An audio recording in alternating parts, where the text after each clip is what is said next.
Olá, como você está? Tudo bem? Eu sou Michele Moreira, advogada que atua em direito sucessório há mais de 22 anos e inicio hoje aqui o meu projeto. Esse projeto é para que você, a advogada, não mais tenha dúvidas em atuar com direito sucessório. Inventário e partilha serão processos que você vai conseguir fazer e desvendar de forma simples e tranquila.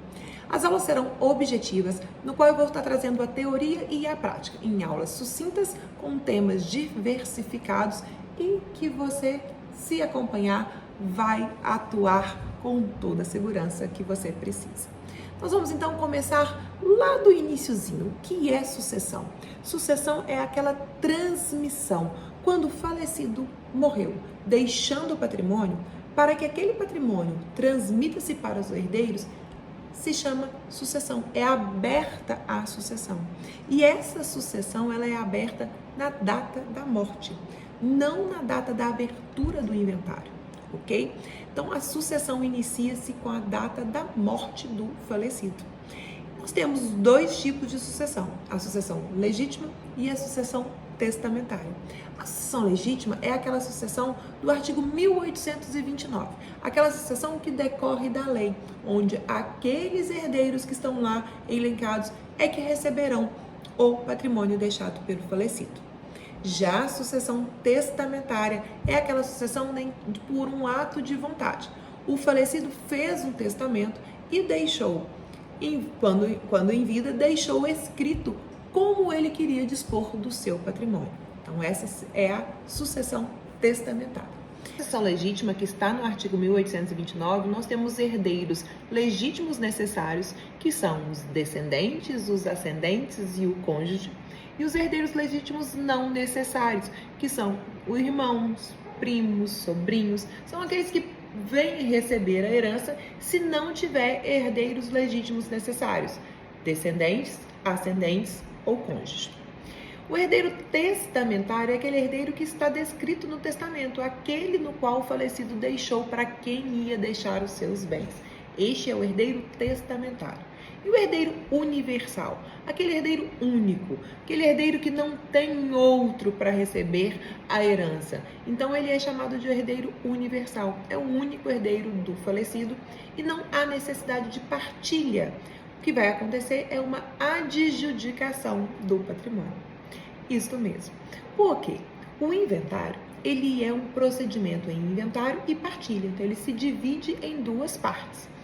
A partilha é a entrega dos bens para os herdeiros. Então, primeiro você inventaria todos os bens.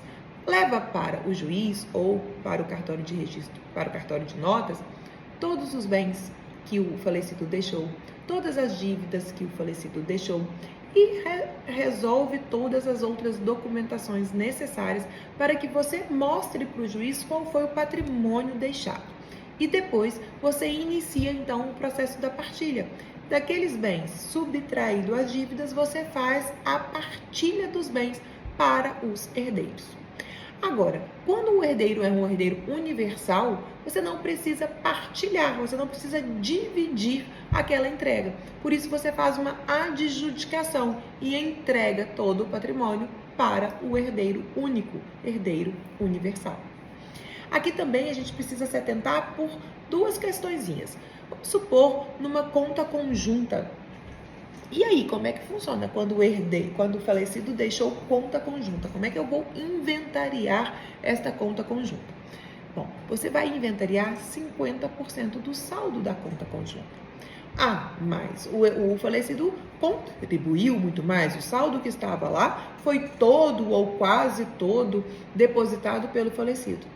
Mas a nossa norma é que se a conta é conjunta, aquele valor ele é partilhado entre os titulares da conta. Se são dois, o que vai ser inventariado é 50% do saldo da conta bancária, ok? E seguro de vida.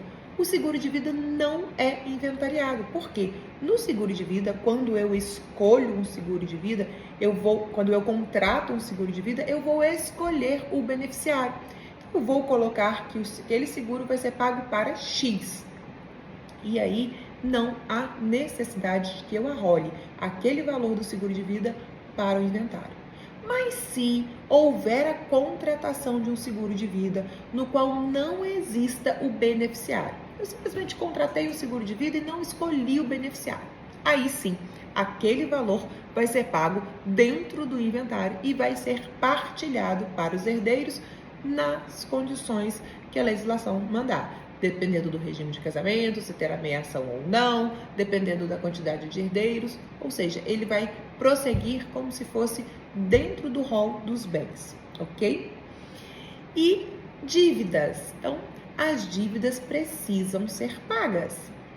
Tá? Então, a herança, ela somente é transmitida se após as dívidas. Então, a gente faz, dentro do inventário, a gente faz o arrolamento de todos os bens, faz também todas as dívidas, faz essa compensação, ou seja, eu preciso demonstrar para o juiz quais são os bens, quais são as dívidas e o que vai sobrar para isto ser partilhado para os herdeiros. A gente apresenta as dívidas, apresenta os bens, faz qual é o saldo remanescente e assim a entrega. Depois, então, eu faço a partilha. Isso tudo dentro do processo de inventário, mas aí eu faço a partilha dos bens para os seus herdeiros, ok? Uma dívida de IPTU de um imóvel que é do falecido. Presta atenção, essa dívida ela é do imóvel, ela não é do herdeiro que receber aquele imóvel.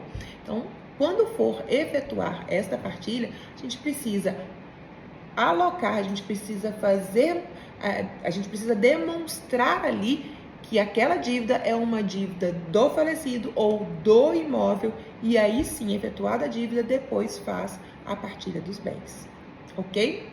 Se tiverem alguma dúvida, deixa nos comentários que depois eu vou responder tudo para você, tá bom? E agora nós vamos falar de comoriência. Comoriência está no artigo 8º do Código Civil e é quando duas ou mais pessoas falecem e você não consegue averiguar qual é o momento que eles faleceram. Ah, mas o que isso tem a ver? Bom, vamos lá então para o exemplo prático. Se aquelas pessoas possuíam um vínculo sucessório, isso é muito importante. Por exemplo, um pai e um filho estavam num carro e se acidentaram, chegando a óbito os dois. Se a gente souber que o pai faleceu primeiro e depois o filho, o patrimônio do pai vai para o filho e o patrimônio do pai vai todo para o filho, porque quando o pai faleceu, o filho estava vivo, ok? Se o filho faleceu primeiro que o pai, o patrimônio do filho, se esse filho não tiver descendentes, não tiver cônjuge, vai para o pai e depois o inventário do pai é feito. Então, isso pode atribuir, pode alterar muito a ordem sucessória naquela divisão, certo? Agora, quando a gente não consegue averiguar quem faleceu e essas pessoas possuem vínculos em relação vínculos, né, em relação à questão sucessória, é como se os dois tivessem falecido no mesmo momento e aí eles perdem esta relação sucessória. Então vamos lá. Dois exemplos práticos. Primeiro, Antônio e Maria são casados, sendo que não têm descendentes, não têm ascendentes, são os únicos herdeiros um do outro. Então, Antônio é herdeiro de Maria e Maria é herdeiro de Antônio, ok? Se eles faleceram, se a Maria só tem irmãs e o Antônio só tem irmãos, se o Antônio falecer primeiro, os bens do Antônio vão passar todos para Maria. E aí depois da Maria falecer, os bens do Antônio que foram para Maria, mais os bens da Maria, vão para os irmãos da Maria, ok? Agora, e se Maria falecer primeiro, a mesma coisa. Então, nesse caso, os irmãos do Antônio nada recebem, porque a Maria faleceu depois do Antônio. Então, quando o Antônio faleceu, a Maria era viva e era sua única herdeira. Mesmo que seja frações de segundos, se conseguirem averiguar isto, né? Um pouco questões de minutos, 5 minutos depois, 10 minutos depois. Então, o patrimônio do Antônio passa toda para a sua única herdeira, que é a sua cônjuge, e depois, com o falecimento dela, o patrimônio que veio de herança do Antônio, mais o patrimônio dela será passado para os seus colaterais, ok? Agora, se a gente não conseguir averiguar o momento desse óbito, se a gente não conseguir averiguar quem morreu primeiro, como que a gente faz? Gente, é como se não existisse vínculo sucessório entre os dois. Então, os bens de Antônio vão para os colaterais do Antônio e os bens da Maria vão para os colaterais da Maria. Não tem uma herança de um para o outro, ok? Isso é muito importante. Por quê? Por exemplo, num caso entre um filho e um pai que falecesse e esse filho for casado, né? Então, se o filho faleceu primeiro o patrimônio do filho vai ser dividido entre o pai e o cônjuge, certo? Dependendo de regime de casamentos e tal, mas o pai e o cônjuge em concorrência. E aí depois, aquela herança, o pai falecendo vai para os demais herdeiros do pai. Se o pai falecer primeiro, vai dividir em igualdade e depois todo o que o filho receber vai todo para a cônjuge. Então, altera muito a questão sucessória dependendo do momento da morte. E, voltando, em relação à comoriência, a comoriência é aquilo quando a gente não consegue auferir, quando a gente não consegue averiguar qual é o momento ou quem morreu primeiro, portanto, interrompe-se a questão sucessória. E aí a divisão é de que como um não vai ser herdeiro do outro, daquelas pessoas que faleceram no mesmo momento. Entendeu? Deixem os seus comentários, se tiverem dúvidas, me marquem, me seguem no Instagram que eu faço e que eu vou responder todas as suas dúvidas. Foi um prazer estar com você, o nosso objetivo é exatamente esse, são aulas curtas e práticas para que você não tenha mais dúvidas em atuar no direito sucessório. Toda quarta, às 5 horas da tarde, aqui neste canal. Um abraço!